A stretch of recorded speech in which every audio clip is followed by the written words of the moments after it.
about tonight. Lindsey Graham is a Disney princess. Major League Baseball is giving you a stomach ache. And Pete Hegseth gives a speech that makes you hope he's drinking again. So let's get into the headlines.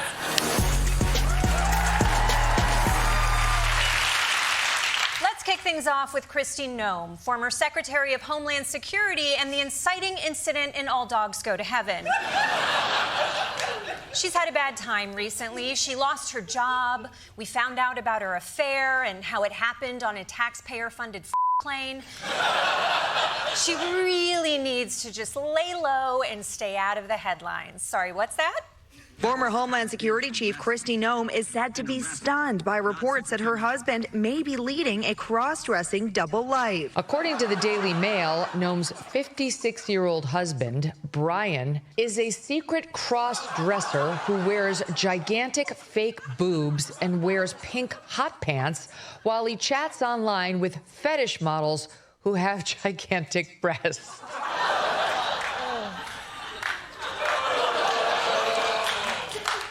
I can't believe the lady banging her employee on a plane is the less messy one in their marriage. But you know what?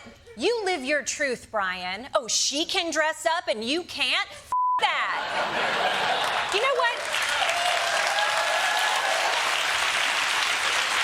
If she had an affair, you have a free pass. You can do whatever you want. I support you and your beautiful, lazy-eyed balloon nipples. No, truly, I have never felt more seen. You know what they say, sometimes they're sisters, not twins. Let's move on to a different type of inflation, the one at the gas pump. All right, the breaking news this morning, gas prices in the United States now higher than $4 a gallon for the first time since 2022. Part of the reason, basically the full closure of the Strait of Hormuz. Almost no oil has passed out over the last month. Yeah, this sucks. We're supposed to be drill, baby, drill. We're supposed to be self-sufficient. So how is the gas prices going up? It's too expensive, Papi. You know, I might buy me a horse or something. Yes, that, sir, is a great idea. Horses drink much less gasoline. By the way, this is how much Americans hate Teslas now. They're just like, how do I stop using so much gas? Maybe a horse?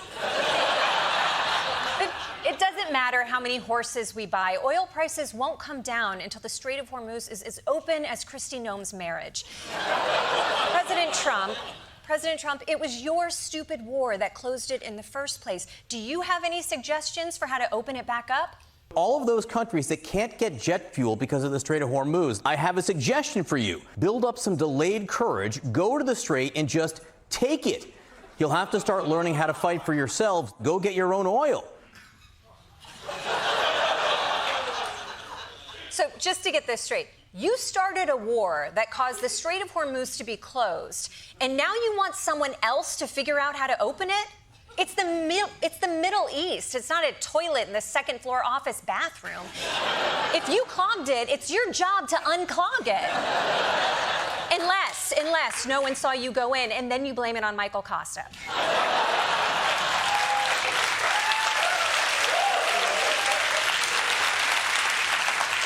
You know what? Forget him. Maybe someone else can help us figure out exactly what's going on with this war. Pete Hegseth, you're smarter than Donald Trump. Well, you're more qualified than Donald... Well, you're not Donald Trump. So what's your take? This new regime, because regime change has occurred, should be wiser than the last. Wait. New regime? You killed the Ayatollah and they replaced him with an even more hardline son. That is the opposite of regime change. That is regime maxing.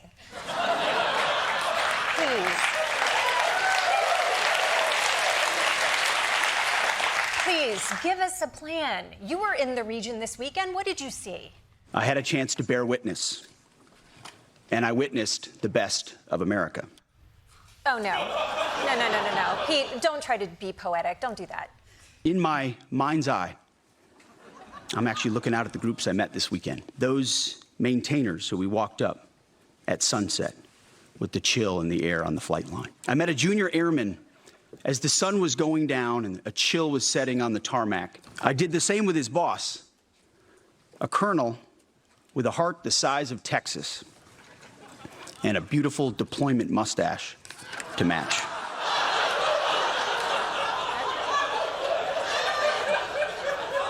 Kind of got weirdly horny at the end. A heart the size of Texas, an ass as tight as Idaho, and a penis the shape of Rhode Island. Okay, you know what? Forget Pete Hegseth. I know who can help us figure out this war. Lindsey Graham, senator from South Carolina and living Confederate monument. Because when I tell you that he has been wanting to go to war for a long time, I mean a long time.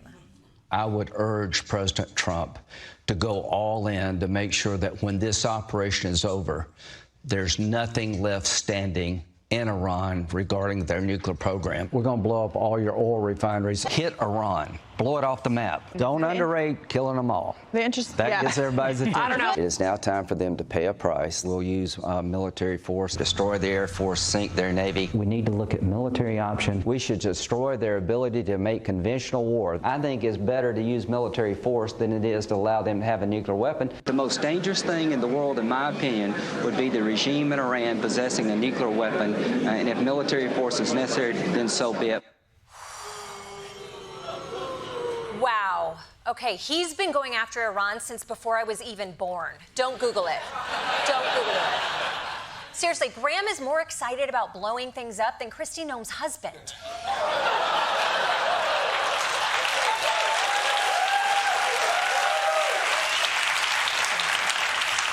Point is, surely this guy knows what's going on with this war. In fact, he's probably sitting in the Situation Room as we speak.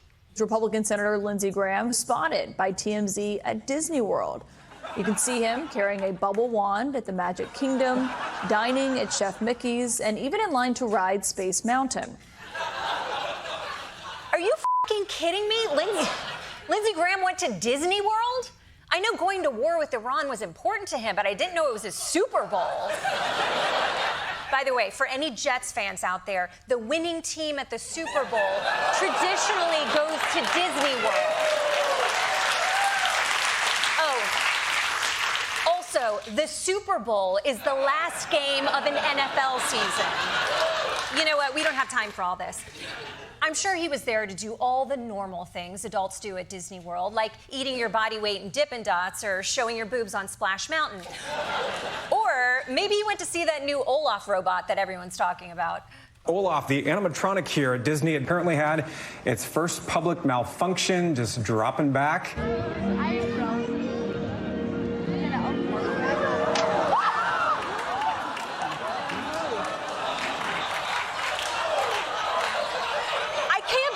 Mitch McConnell was also at Disney.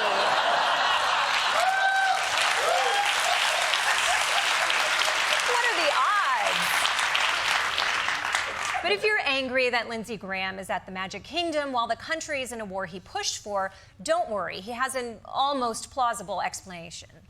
He says, look, I was in Florida because I had a meeting with Steve Witkoff, one of President Trump's people, where they were talking about normaling relations between Saudi and Israel. He was in Florida on meetings and just decided to swing by Disney World. Just decided to swing by Disney World? No, it is impossible to swing by Disney World. Oh, babe, I'm just gonna swing by Disney World. Want me to pick you up a $30 turkey leg? I'll be back in 3 days. No. Going to Disney without a serious plan would be like, I don't know, attacking Iran without a serious plan.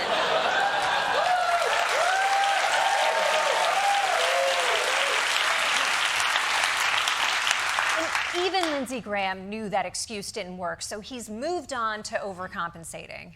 On Twitter, he's posting photos of a different flavor. One of him in South Carolina, carrying a gun. Oh, honey. No one's buying that. You can tell he's not happy out there in the woods. He wants to be where the people are. He wants to see them dancing. But clearly he felt the backlash. By the way, can we see what he was hunting out there?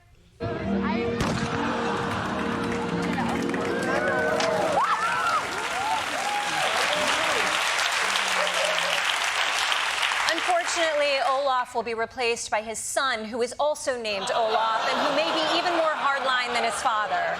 Or, as we call it now, regime change.